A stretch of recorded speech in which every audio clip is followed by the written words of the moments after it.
Au nom du Père et du Fils et du Saint-Esprit, ainsi soit-il.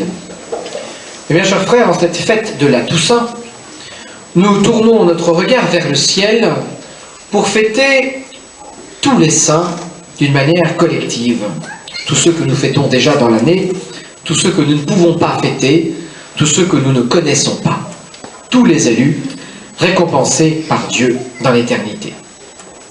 Par cette fête liturgique, l'Église nous fait faire trois choses. D'abord, elle nous fait demander aux saints leur intercession.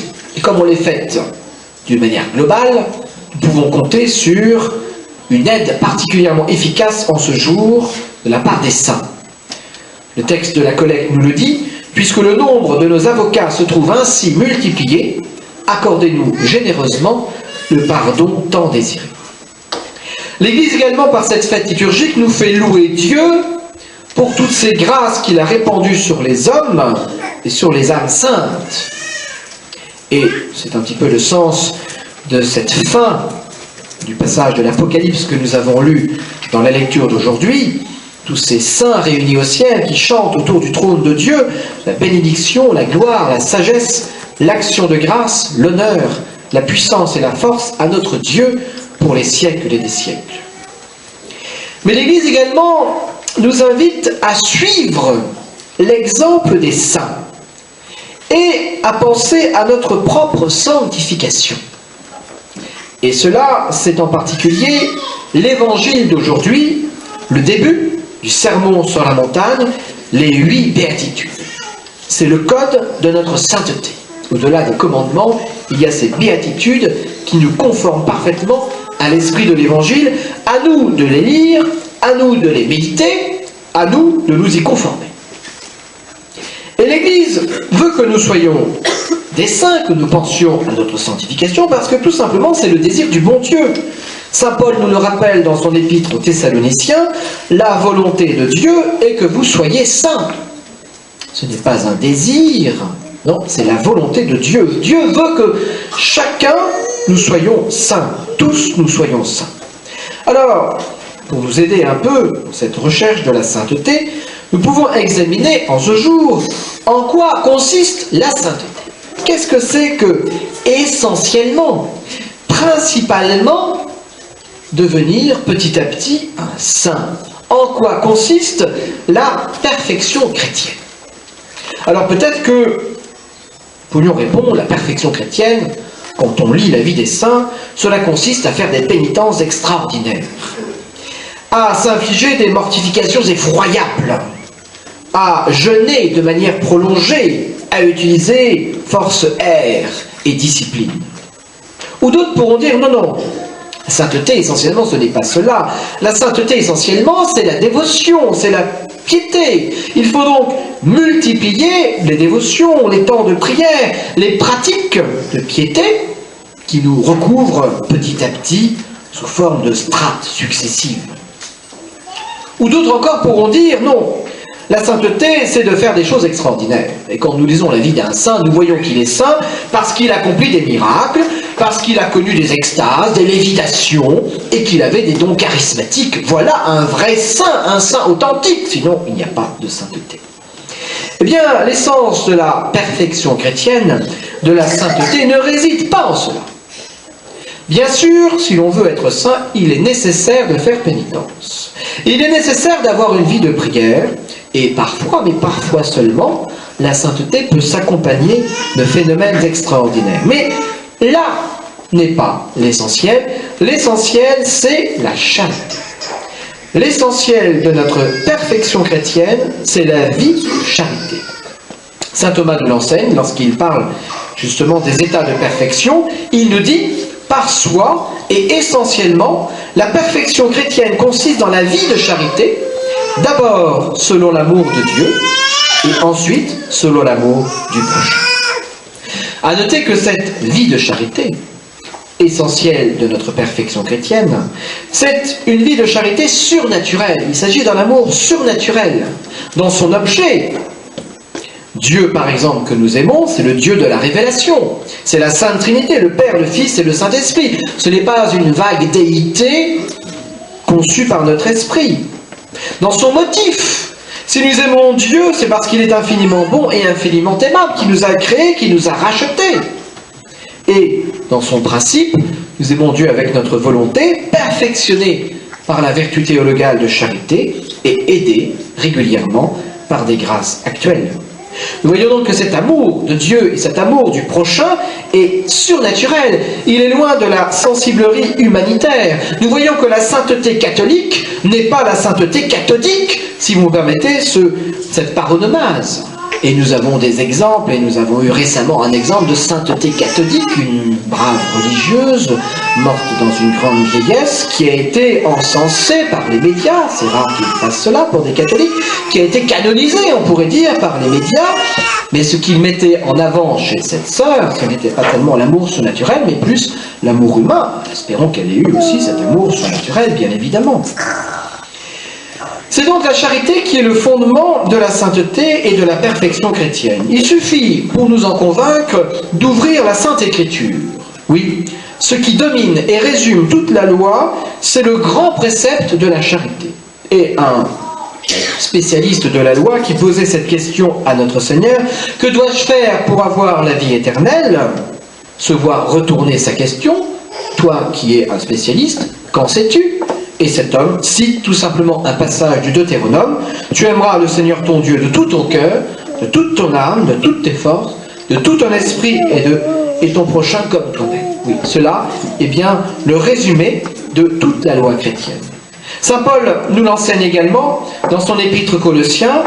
Il parle aux chrétiens, il les invite à être des saints, à progresser dans la vie chrétienne. Et il leur dit, comme des élus de Dieu, saints et bien-aimés, revêtez-vous des entrailles de miséricorde, de bonté, d'humilité, de douceur, de patience. Supportez-vous les uns les autres. Jusque-là, nous n'avons pas l'essentiel, nous avons des vertus. Mais saint Paul arrive à l'essentiel.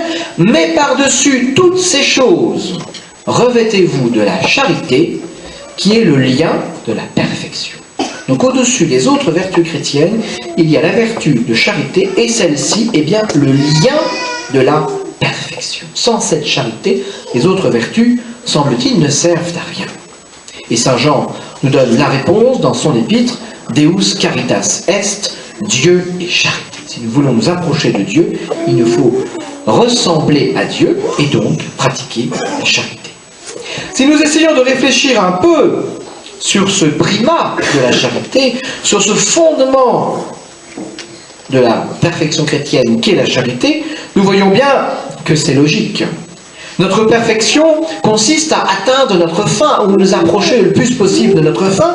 Notre perfection chrétienne, c'est cette union à Dieu. L'union à Dieu ici-bas par la grâce sanctifiante, l'union à Dieu dans la vie éternelle par la vision béatifique. Eh bien, ce qui nous unit le plus à Dieu, c'est bien la charité. Les autres vertus, bien sûr, ont leur place, ont leur importance, mais pas au même niveau que la charité. Les autres vertus nous disposent, nous préparent, nous initient à cette union avec Dieu, mais ne peuvent l'achever.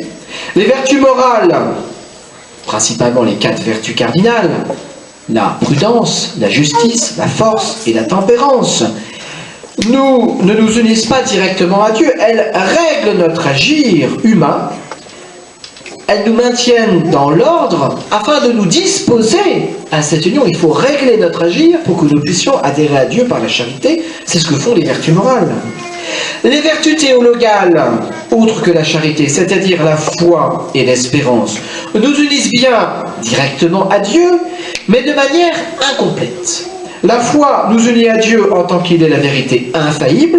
L'espérance nous unit à Dieu en tant qu'il est bon pour nous et qu'il nous promet, c'est bien surnaturel, mais seule la charité nous unit complètement à Dieu. Elle suppose la foi et l'espérance. Elle prend notre âme tout entière, que ce soit notre intelligence, notre volonté, notre cœur, notre activité tout entière.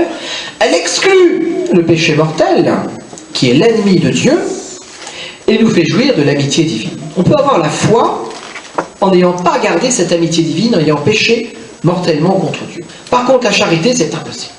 La charité, c'est forcément la vie d'union à Dieu, c'est forcément cette amitié en acte avec Dieu. Oui. Et saint Augustin définit l'amitié unum nole, unum velle, en latin, ça veut dire ne pas vouloir les mêmes choses, vouloir les mêmes choses. Celui qui est dans l'amitié avec Dieu ne veut pas ce qui déplaît à Dieu, et veut ce qui plaît à Dieu.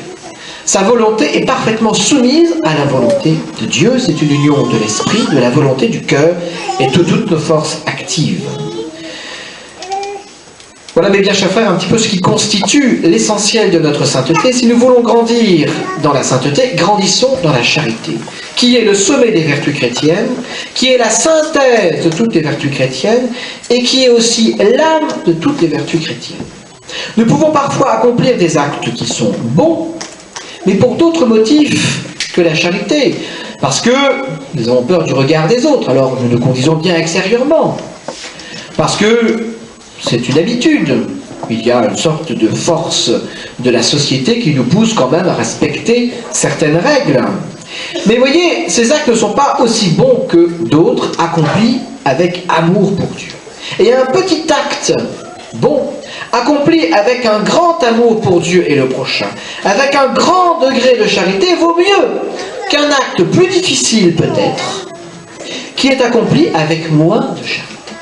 Guy de la Rigaudie disait qu'il est aussi beau et aussi grand d'éplucher des pommes de terre pour l'amour de Dieu que de bâtir des cathédrales pour l'amour de Dieu.